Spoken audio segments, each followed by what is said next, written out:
Hello and welcome. In this section you will discover what financing costs are, how much they are, how to calculate your financing costs, and why they matter to your trading. One of the biggest advantages of CFDs is the possibility to leverage your trading position. Dependent on your instrument, you can apply a leverage factor up to 100. If you trade currencies, your leverage factor can be as high as 200. That is possible due to the fact that you are not only using your own money, but because your broker adds on to your own capital. So you are trading with additional money from your broker. To be even more precise, you only trade with money from your broker. The capital that you provide serves as a margin, as a collateral as long as you hold onto your position. In the meantime, that money is blocked and cannot be used for anything else. But where does the money actually come from? Quite simple. Your broker or market maker lends you the money and you can use that money for a very small fee. Let's have a look at this in detail.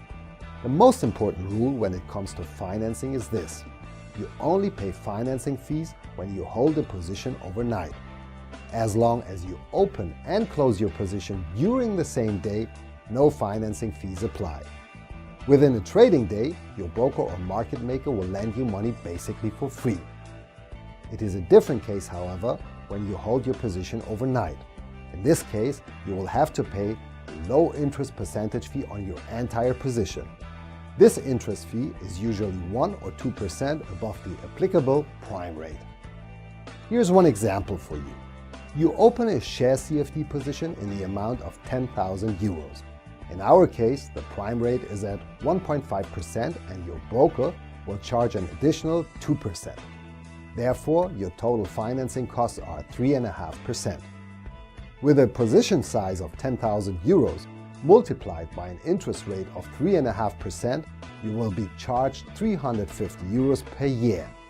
Now you divide that amount by 365 and you can see that your position will cost less than €1 in financing per day.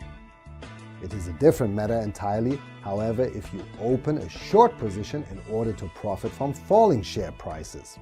In this case, you will have to pay no interest at all. Quite the contrary, if the prime rate is higher than the additional percentage of your broker, you will receive interest payments instead. The reason for that lies in the nature of a short sale. Typically, your bank is going to lend you shares from its own inventory, so you can sell those shares and speculate on falling prices. By selling those shares, you receive money, and that will generate interest for you. In practice, that means there is no financing fee on short positions. Whenever the prime rate is higher than the additional percentage charged by your broker, you will receive money. Let's have a look at one example.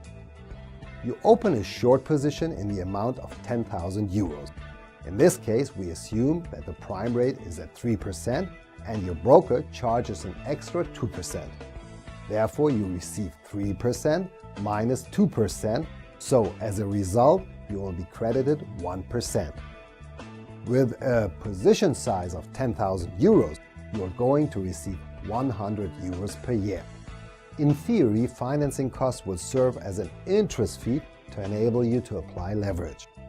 In your trading practice, financing costs will only play a minor role.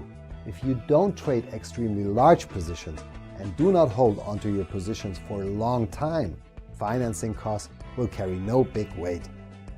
The more you are going to trade on a short-term basis, the less you will have to consider financing costs. You only have to pay financing costs if you hold a long position overnight. If you have a short position or open and close a position within the same day, no financing costs apply. So in this section you have learned what financing costs are, in which amount they have to be paid, how you can calculate the amount of financing costs, and what role financing costs ultimately play in your trading.